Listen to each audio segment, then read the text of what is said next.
Today we're driving the 2024 ND3 Mazda MX-5 Miata. I'm here with Q the Chaotic. What's up, everybody? You just bought this car. Just bought it last week. You were asking me questions about whether you should buy Miatas or S2000s or something, and then I just see you at the dealership with the keys to this. Gotta seize the moment. Oh my gosh, you are carping that DM. I know. All right, so first time in an ND3. We've got a couple little changes. This is just kind of the third iteration of the ND Miata. Q only has 250 miles on this, so we're going to be taking it easy doing this drive, respecting the break-in procedure. But we have a new screen, a new infotainment, still the same switchgear that we've had before, but now it's a touchscreen and it works while you're driving, which is awesome. Amen. Or at least CarPlay is a touchscreen. First time using this. So down for CarPlay, which you can use as a touchscreen, but the rest is old school Mazda infotainment. Cool. The thing I like about Mazda infotainments is they have quick access buttons. So when you hit the nav button, it takes you to Waze or whatever you have open in CarPlay as your navigation. Hit music, takes you to Spotify or whatever you were listening to. Big timers. Yep. Heck yeah.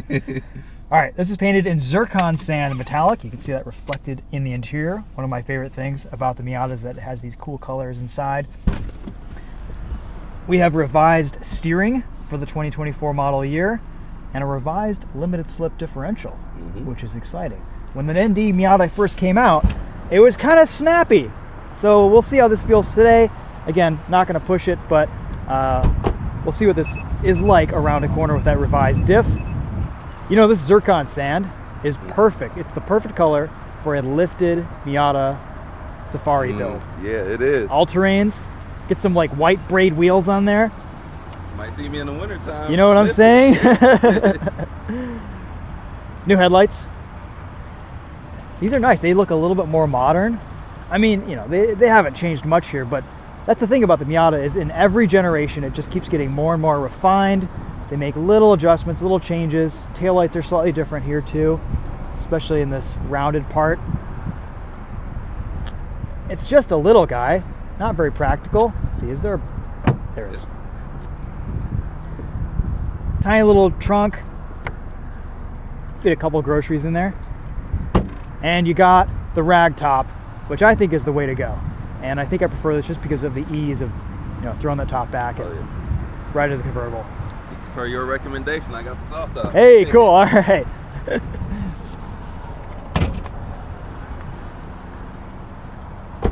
This is the Grand Touring. So price around $35,000. Rated for mid-30s fuel economy, like 35 miles a gallon on the highway. Yep. High 20s in the city. 181 horsepower.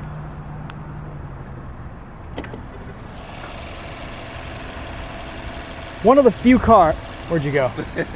One of the few cars that has a proper looking engine bay. Not a bunch of plastic covers. 2,400 pounds?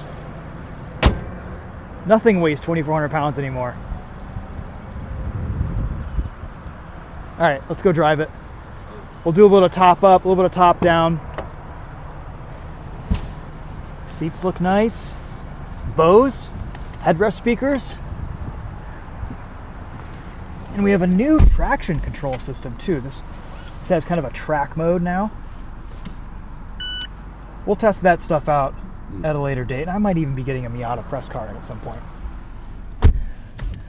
Also, I don't know if maybe it's because this car has 250 miles on it, but everything in here feels a little bit higher quality, a little bit tighter. I don't know if they've improved some of the materials or touch points or just kind of the feel of everything, but I don't know, the shifting feel is a little bit smoother, less notchy. The door close is nicer. There feels like there's a little bit less NVH in here. Oh, they may have changed a few things. Constant refinement. I know.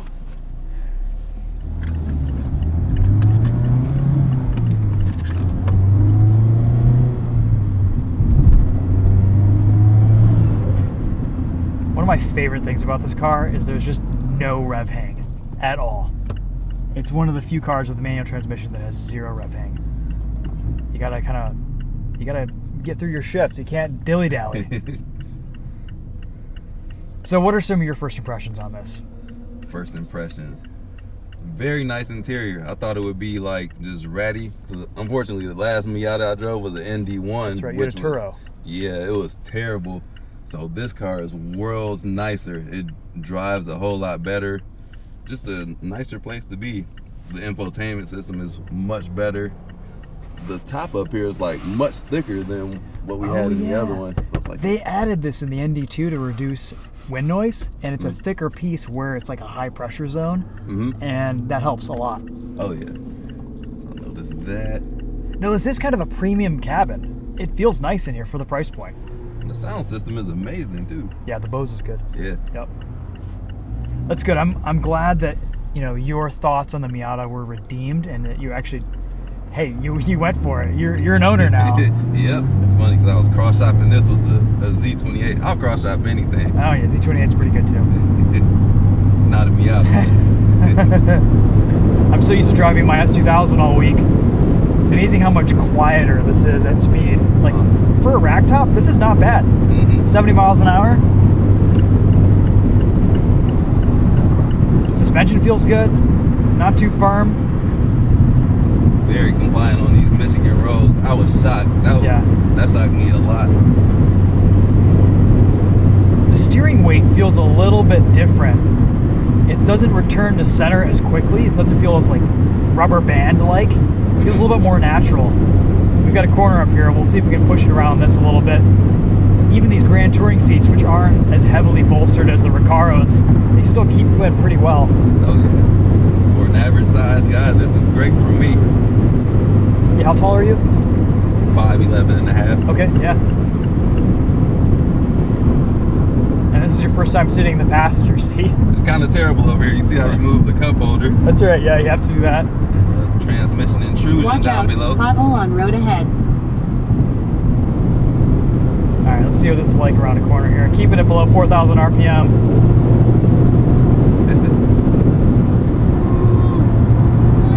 Oh, the steering is better. It's so much better. I have feedback. I can feel textures and road feel. This is like what the Fiat 124 Spider felt like, maybe a little bit better. So they finally fixed the steering in the Miata. That's great. I didn't know you can go that fast around that curve. Yeah.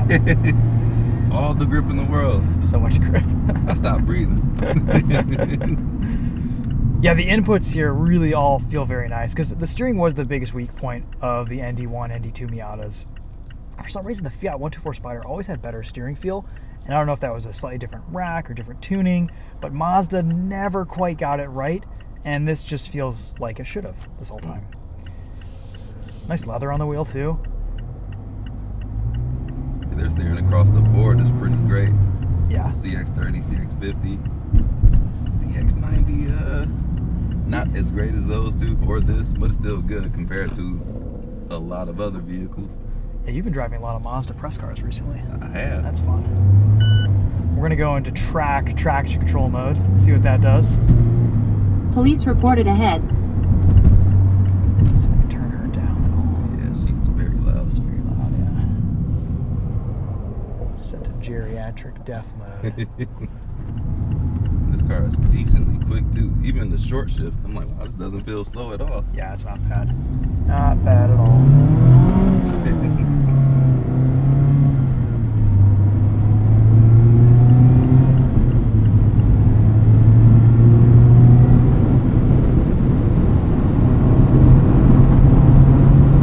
Yeah, Miatas love the corners, and they live on throttle. It's great.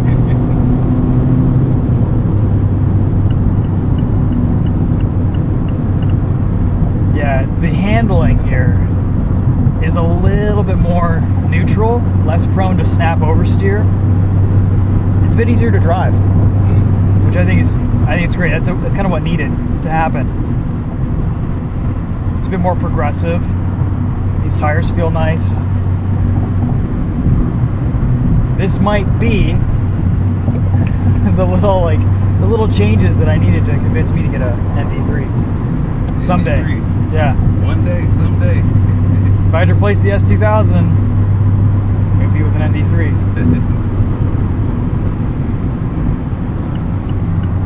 It's so fun on the street too. Like, It really just is. Regular driving. driving. I like how I can shift through the gears, and it's never really sluggish either. And I still haven't gone above 4 or 5 grand either. Yeah, there's good torque. Yeah. You just gotta love a naturally aspirated, responsive engine in today's era. You can't beat it. Throttle response feels good. I love this shifter. It really doesn't get better than this shifter. So, mods, what are your plans? Exhaust?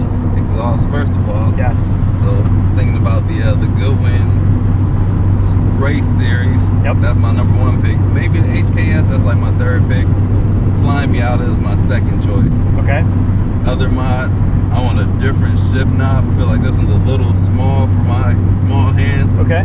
So I looked at the Voodoo shift knob. Maybe some front and rear sway bars to deal with the roll. But how you were driving it, it was okay. I'll probably save that until I get bored with it and I want like a more flat experience. But for now, it's just fine.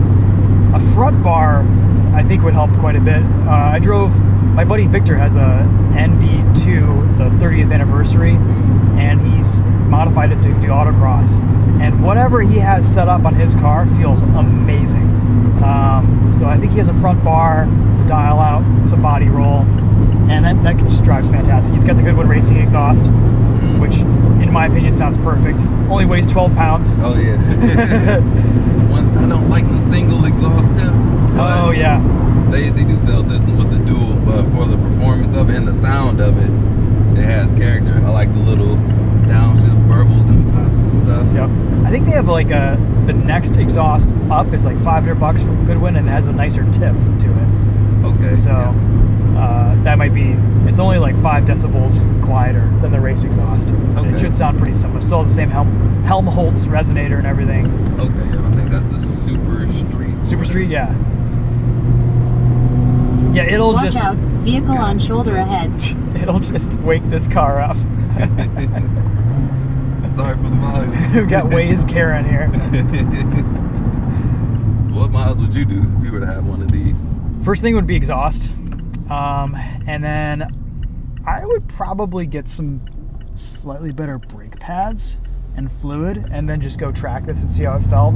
I drove, I want to see what, I would really want to push this to the limit and see how it felt with the new diff and some of the suspension. I drove a ND1 on Olin's coilovers, and it was so good around a track, like so progressive. You could just chuck it into a corner, it gripped, and it was an amazing handling experience.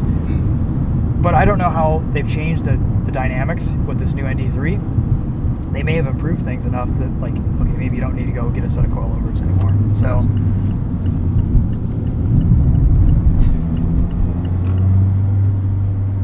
I mean, this feels pretty good. Yeah. For the street, I don't really want any other suspension changes. Sway bars will stiffen up the ride a little bit, not too much. But that's the thing is, like, these Miata tuning companies have developed such good products for these cars.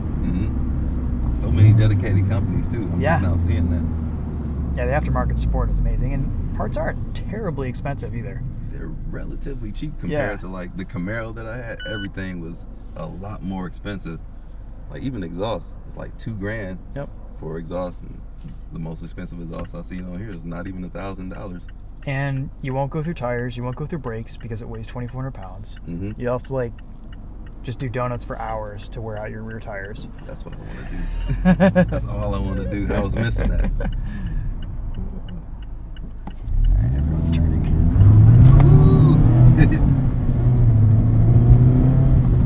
The power is just right for me too. So I want to learn how to be a better driver. I think this is the perfect car that I can learn and grow with. It's the perfect learning car. This and the BRZ GR86, it doesn't get any better. Oh yeah. I've had a lot of other cars with a whole lot more triple, quadruple this horsepower. But those cars are so capable, I'll never be able to get the full experience of it. But this... There we go. That's all it takes. The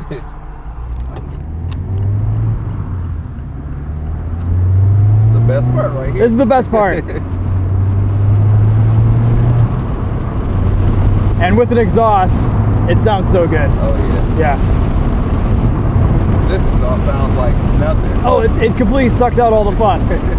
Yeah, it's amazing the difference an exhaust makes. Like, it completely transforms the driving experience. It goes from like, okay, I can't hear my Miata to this sounds fantastic. It's kind of that unique Miata sound that Miatas have always had, but a little bit more modernized, and there's torque and there's power. It's great. Oh yeah.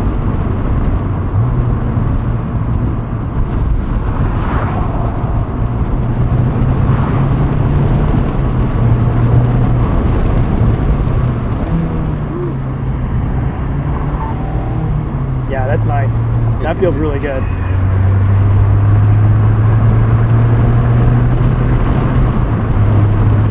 Windows up.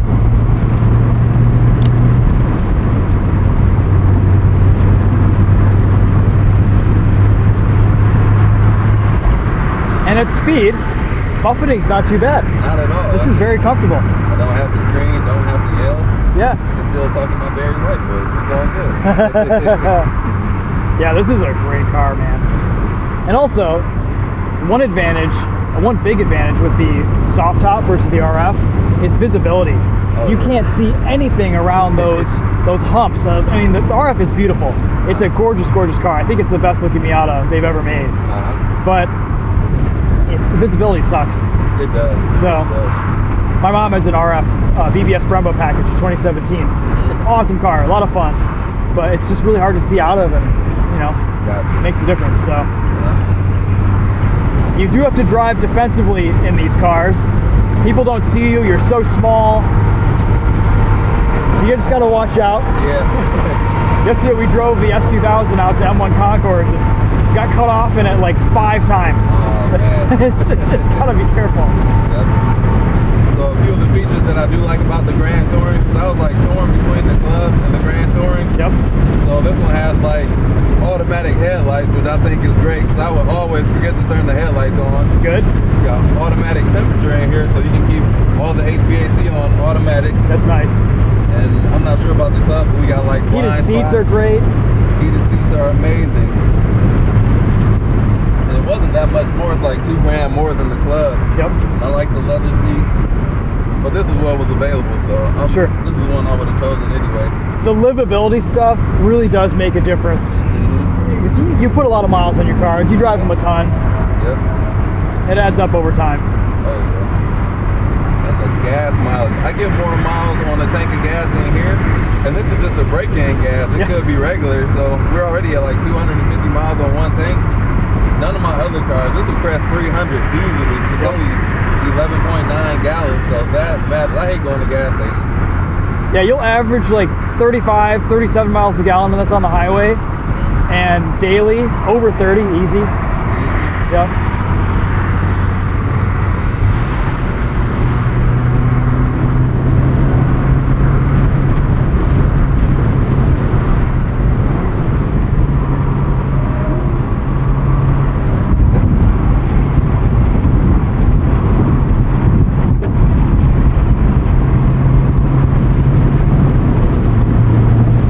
It's just okay. This is a little bit more neutral now. That diff, I think, makes a difference. Off throttle, it doesn't want to rotate in as much. It's a bit more neutral, and the suspension seems to work better. Like, there isn't as much unpredictable handling if you're doing kind of immediate weight transfer. It's an easier car to drive. There we go. Exactly I love that. It needed to do that, because the old Miata was kind of snappy and it would catch you out. Like it was a little sketchy sometimes. There might be a little bit more understeer here, but you can dial that out very easily with a little bit of negative camber at the front, a bit of an alignment. That's something a lot of people recommend, alignment, one of the first mods on these. It just improves that tire contact.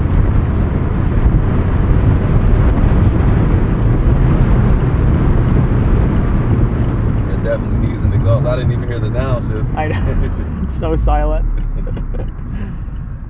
Yeah, a couple of years ago I did this comparison video. BRZ, Miata, S2000. Both the BRZ and the S2000 were modified, and the Miata was bone stock. And I lost the comparison because it didn't have any character. Oh man. But then I drove Victor's Miata with the Goodwin Racing exhaust, and I was like, oh, this is the best sports car I've ever driven. And of course, it was literally the day before I bought my BRZ, and I was like, dang it, this is really what I want. But at the time, used Miatas were going for like 35 grand. Yeah, yep. And my BRZ was 28, brand new. Yep. So I was like, okay, I'm gonna get the BRZ, but I'm gonna put this in the back of my pocket and get a Miata someday. There you go. And this ND3 really makes a big difference. And that 30th anniversary is really holding value. Oh I was my just gosh. looking at one of those. It was still like $33,000. Yeah, those are gorgeous cars. I love that orange. Yeah. I need that.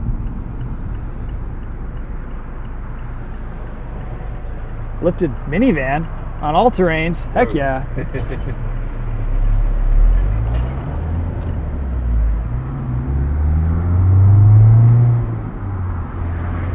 Yeah, this is one of those cars that just makes any drive anywhere more fun, more interesting. The top-down experience is the best. Have you had a convertible before? Nope. Okay. Well, great. You have allergies? Yep. Okay, have fun this spring, but, you know, it's worth it. Started early already. Yep.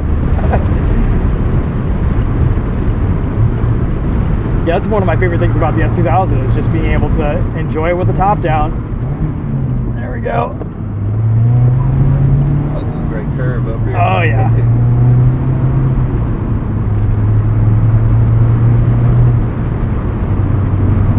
All right, so we can draw some conclusions from driving this car below 4,000 RPM for the most part in its first 600 miles of break-in.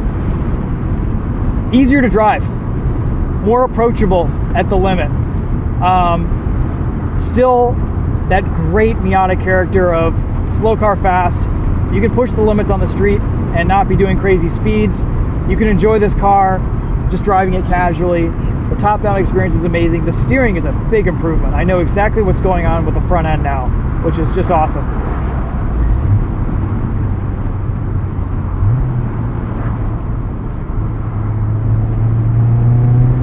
I love all of your inputs. The shifter feels amazing.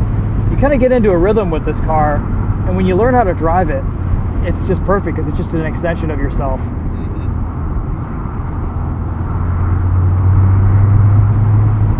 Jinba Itai, horse and rider. I saw that last night. Only mentioned about 20 times in every Mazda PR product presentation. Yep. And the car definitely feels a little bit tighter. I don't know if they've changed out bushings or made small little adjustments to chassis mounting points or stiffened things here and there. But the car doesn't have as much NVH over bumps. It could just be because this is brand new. But I've driven a lot of new Miata press cars the last few years, and they don't really have this level of refinement. Yeah, man, so much fun. All right, so you're ordering the exhaust like right after this or something? I got you. Yeah. Cool. Well, we'll let you get some break-in miles on this.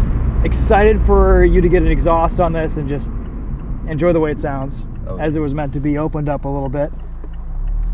It's interesting because the ND1 sounded better from the factory. Like, it actually had a nice little exhaust tone to it. Outside the car, inside the car, it was a little bit louder. But then they just completely took that away with the ND2. But it's an easy fix. A few $100 in the aftermarket and you're all set. Yeah. Went a little too refined with it. That's right, they did. Mazda and their new luxury goals as a company. Yep. We'll probably get a chance to drive a press car here soon too. Hopefully, before I have baby boy number 2, we'll see. But until then, dude, thank you so much for letting me have a go. Thank you for showing me the ropes on my Miata. Yeah. I thought that was possible. Many things are possible around a corner in these cars. You do have to respect, still shorter wheelbase, but this new ND3 is so much easier to drive and more approachable, and it's just a nice setup. Mazda really knocked it out of the park. Let's walk you guys around it one more time, and then we'll go drive home, drive some more. Yeah, and at first I wasn't really a big fan of these wheels in photos, but in person they actually look pretty good. 205 45 R17s, tiny little tires, but they get the job done. And zircon sand is a cool looking color in the sunlight.